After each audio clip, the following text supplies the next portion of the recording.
Hello, welcome to episode 19 of Full Movie Podcast, a show where we talk about those long-forgotten classics that deserve a rewatch. I'm Matt. And I'm Freya. It's bloody hot. It is hot. I hope everyone's keeping cool if you happen to be in London or anywhere else that's flipping sweltering. Yeah.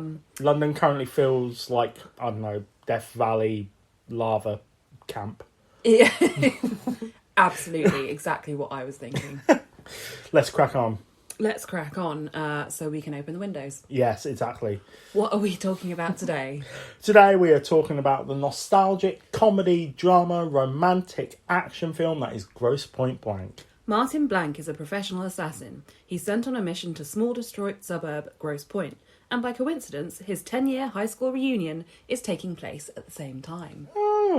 Directed by George Armitage, who did not...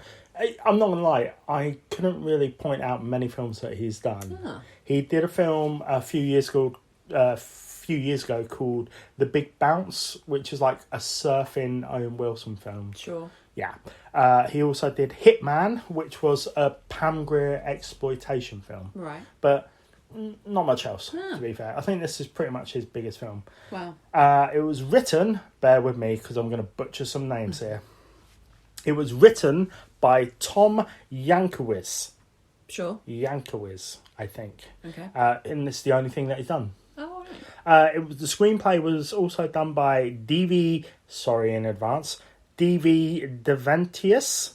Decentius, I think that is. Okay. Who did the screenplay for High Fidelity.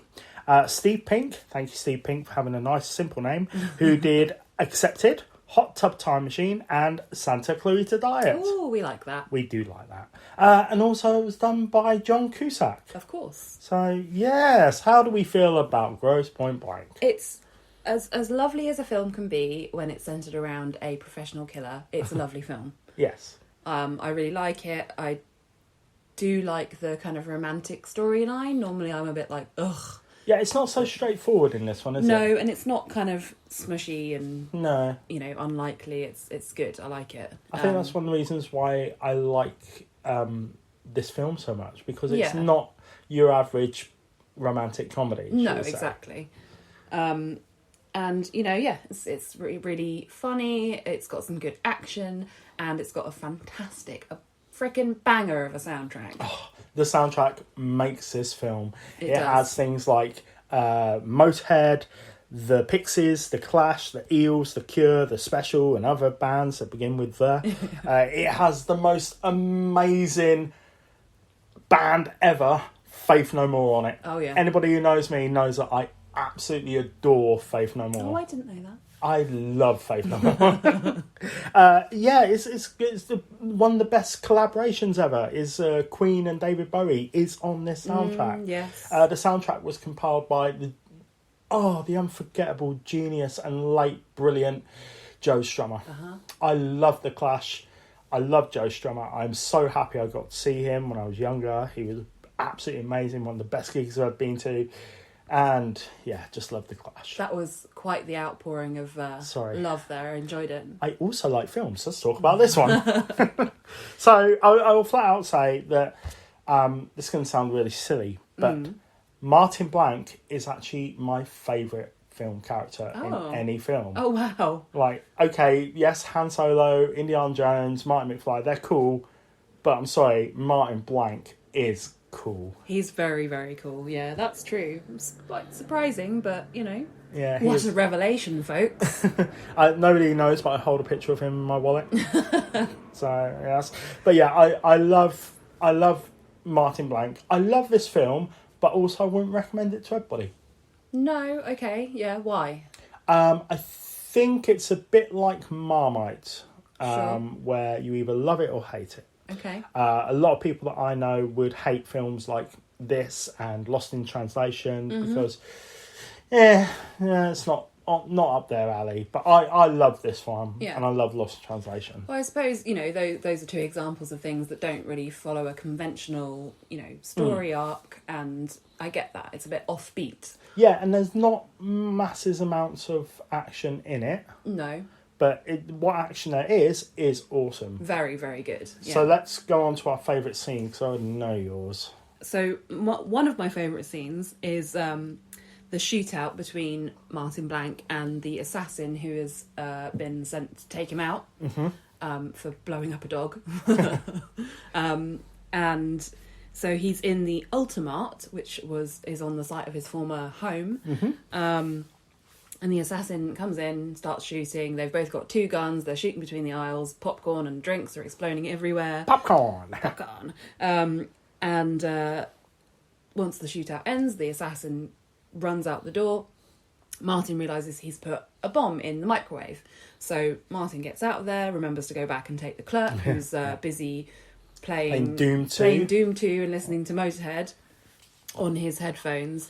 And as the place explodes, they kind of roll and fall on the grass, and the brilliant casual way, even kind of delighted way that Martin watches the kind of explosion and the fire is just great. Yeah, it's like poetic justice for him, because what took his home away has also been destroyed. So, but also an honourable mention for the scene where Joan Cusack, playing Marcella, is she's Martin's sort of personal assistant, and she's putting them out of business by pouring gasoline everywhere and then failing to destroy a computer hard drive. Yeah, that's not the best way to destroy a computer. But she's full of glee doing it, as you would be if that was your task, I think. And it's great.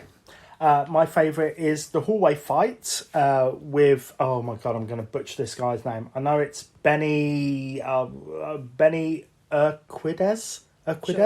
Sure. We're going to call him that. We'll just call him Benny. We're Benny. Basically he's the goon, who's following him. Yeah. And there's a really cool fight with the soundtrack of Mirror in Bathroom by The Beat. Mm-hmm. And then after that, there's him and... Oh, what's his name? His friend, Jeremy Piven. Mm-hmm. Jeremy Piven, they're trying to dispose of the body, and over the top is 99 Red Balloons playing.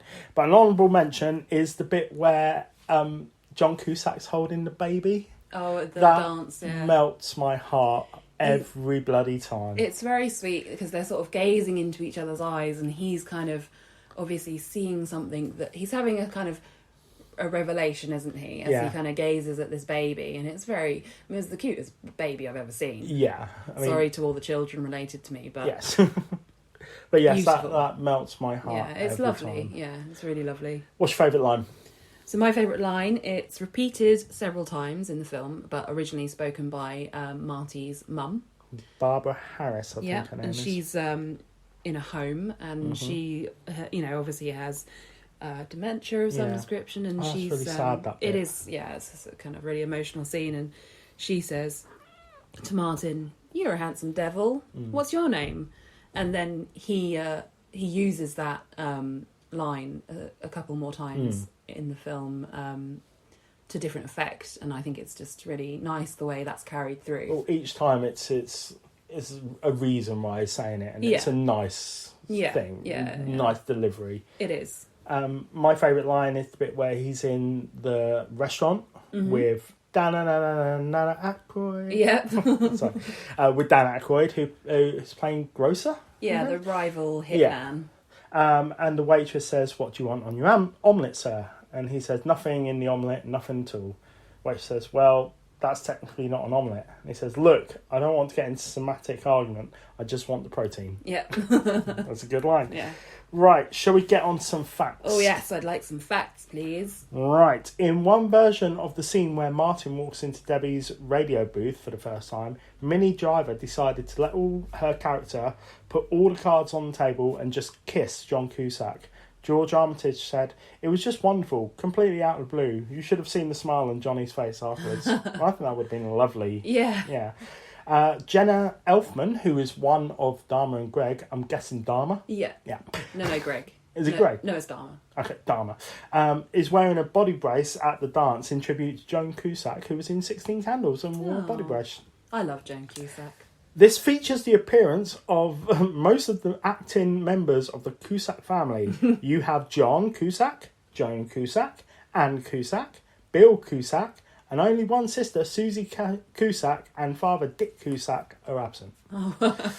The goon stalking Martin is Benny the Jet Urquidez. Let's just call him Benny. Yeah. And he's a world champion kickboxer who is also John Cusack's kickboxing instructor. Oh, wow. John Cusack and Jeremy Piven were in high school together and they were friends, much like the movie's storyline. Oh, they've got a really good chemistry, haven't they? They've been in quite a few films together as well. Yeah. I can't remember all of them, but there are quite a few. Now, quick little fact about Benny Urquidez. I'm going to butcher that name. I'm so sorry, Benny. Don't come and kill me. Benny the Jet, yeah. Benny the Jet. He has remained undefeated for more than 27 years. Wow. And remains the longest reigning champion of all professional sports in modern history. That's incredible.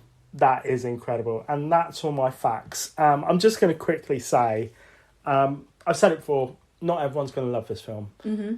I like it. I think it's good.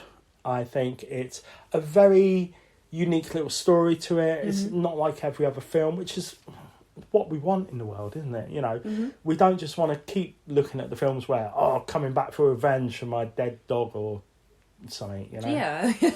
All right. Specific. It wasn't just picking on John Wick. It was like... Sounded like you were. No, it was just like, you know, the revenge stories. Yeah, and this film is good because not only are the kind of main performances very good, very relatable, but there's lots of kind of smaller parts which are very impressive. Hank Azaria is very good in the part he plays. Oh, Dan Aykroyd is really good. Dan Aykroyd is very good, you know, as he always is. Yep. Even in bad films, he's a good character. Right, now let's just quickly, before we move on, okay, let's just say that not many of the people in this film have done many good films after. I mean, John Cusack...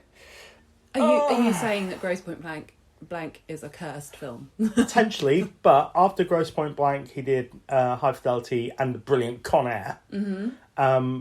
Dan Aykroyd hasn't done much... No, that's true. Quality films. Minnie Driver hasn't done much quality films. But maybe, I mean, you know, I think probably they just peaked rather than anything else. Possibly.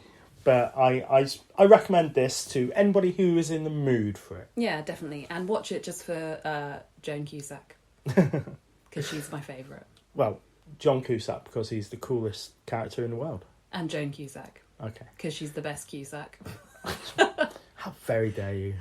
Right, have we got some links? Yes, we do. Email us on fullmoviepodcast@gmail.com. You can find us on Twitter @fullmoviepoduk and on Instagram @fullmoviepodcast. Yeah, get in contact with us on Instagram. Yeah, that's probably the best place. Drop us a message. We'd love to hear from you. You know, we're always happy to answer questions or anything.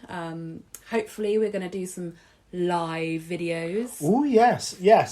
We're tempted to see if we can get a bit of a live Instagram thing go on where we might answer a few questions, give our opinions on stuff. So potentially that'll be next weekend. We hope. Potentially. That's depending we'll on let the you weather, know if it doesn't melt us before then. Oh yeah, we'll let you know though. And also next Wednesday, yes, we are celebrating our 20th episode. Goodness me. I know. We're quite committed to this, aren't we? Speeding through these episodes. Yeah. That's it. We're going to stop doing 2 episodes. No, let's do 5 episodes. No, let's do 60 episodes a day. That's fine. I'll quit my job.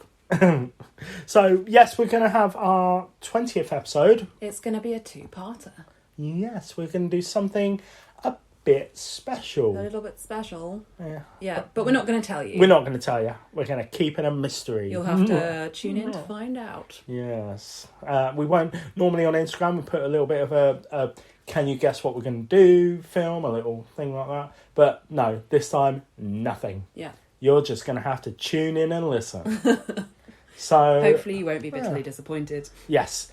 So, until Wednesday, yeah. Have a great week and stay cool, yeah. geezers and geysers. Yes. Stay cool, you crazy cats and kittens. Stay as cool as Martin Blank.